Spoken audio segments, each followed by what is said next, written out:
So most of us at some point in our life end up working a boring job. That's of course the reality of things. It could be a day, a week, or a couple of years. Or if you are really lucky, a lifetime. So when the GMTK Game Jam of 2025 announced that the theme was loop, my brain immediately went to why not make a game about being stuck at a job? I mean, this is like basically relatable to all of us, right? And with that I had a game idea that I can work with. So before making a game, like any good game developer, I should come up with a plan, right? The first step was to figure out what this job loop would look like. I started brainstorming and the name Bob Has a Job just popped in my head. Why Bob? Honestly, no clue. I just pictured the character before even drawing him, and in my mind it was just Bob.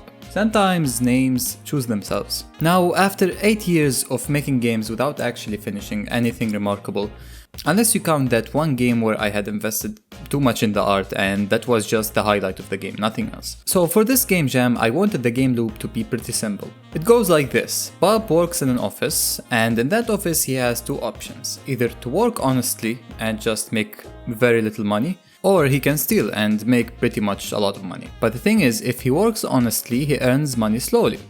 So slowly that it becomes soul crushing. And eventually he'll either have to quit or get tempted to take a shortcut. If he steals, on the other hand, he's in the risk of getting caught and fired.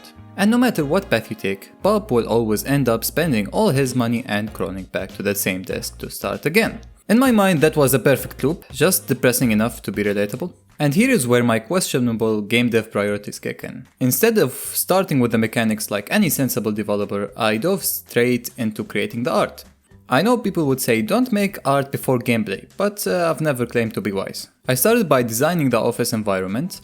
It came out surprisingly nice, but it felt way too empty, like a startup company with no funding. So I added a desk, a very sad desk, the kind of desk that whispers you'll never leave this place alive. Next came the stealing mechanic. And for inspiration I took that idea from Squid Game. I just took that same mechanic and had a security guard instead of a doll. So I imagined that security guard just watching a pile of cash, and when he looks away you grab the money, when he looks at you, freeze, mess up, and you're alone.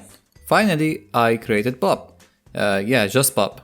No backstory, no complexity, just the guy who's been stuck in this loop for so long that he's probably forgetting what sunlight looks like. With the art done, it was time for the real work. For movement, I wanted something fun and snappy. If the player is going to repeat an action hundreds of times, it needs to feel good every single time. So I went to my go-to movement savior, Tarodev. If you've ever made a 2D platformer, you know the guy. His movement scripts have basically rescued my projects more than once. And with that, the movement was perfect. Of course it worked on the first try. With that sorted, I added the office sprites and built a transition system between rooms.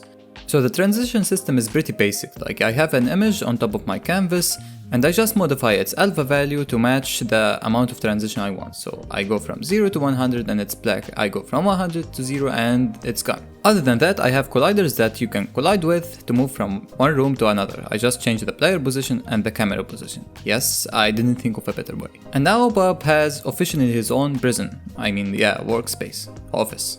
Even with the office setup, there was nothing for Bob to do, right? So I started adding systems.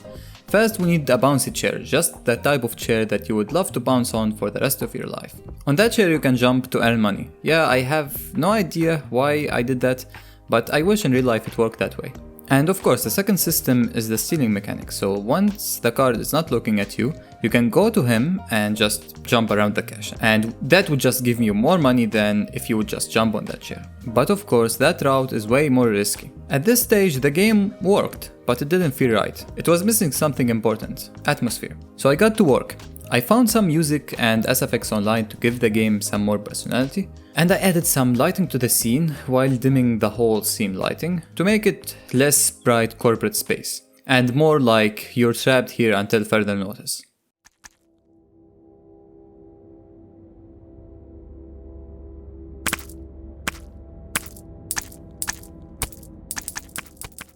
With that, now Bob could make money, but I still didn't have a satisfying way for players to spend money. At 4 AM, my Game Jam brain decided the solution was a shop menu with hidden items, all priced as power of 2s.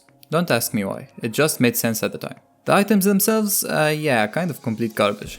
But man, clicking on those buttons felt amazing. At this point the game loop was complete. Bob works, earns money, spends it, ends up broke, and repeats.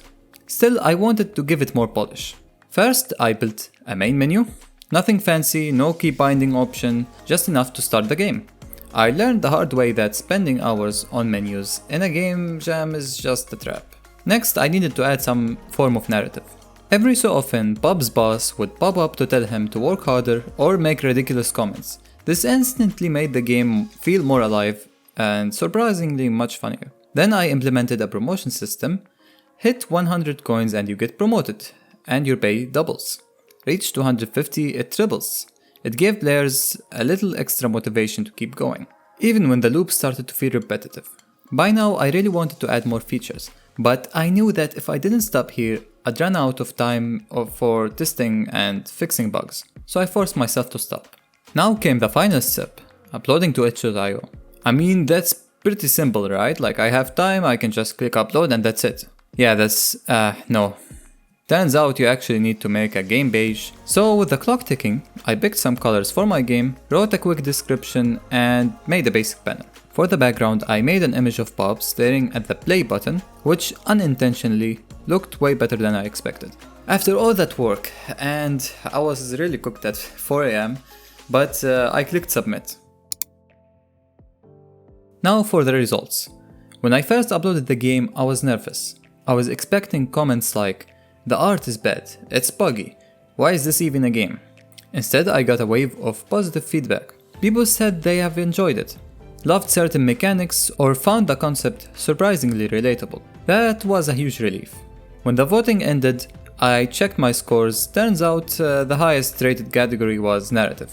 That caught me off guard, but hey, I'll take it. The whole experience was basically stress, fun, and learning. I know I didn't get the best score in the game jam, but that's not what makes it worth it. What makes it worth it is just enjoying practicing game dev and spending these 4 days as well as you can to learn. And at the end you will come out with experience with people that you have talked to, and it's pretty fun. I remembered my Siberian game jam, which was the only other game jam I participated in, where I got my first drawing tablet and decided to focus entirely on art, something that I was new to at the time, while forgetting to make a fun, playable game. The result, a collection of pixels in the shape of a game that no one wanted to play. That taught me a valuable lesson. Games are about the experience you give to players, not just the art. So for this jam, I'm pretty happy that even though I didn't get a good rating, I gave some players a fun time. So yeah, that's how I made the game Bob Has a Job. It's simple, it's silly, and apparently it's relatable. And if you've ever felt like you were stuck in the same routine day after day, well, maybe you've been a little bit more like Bob too.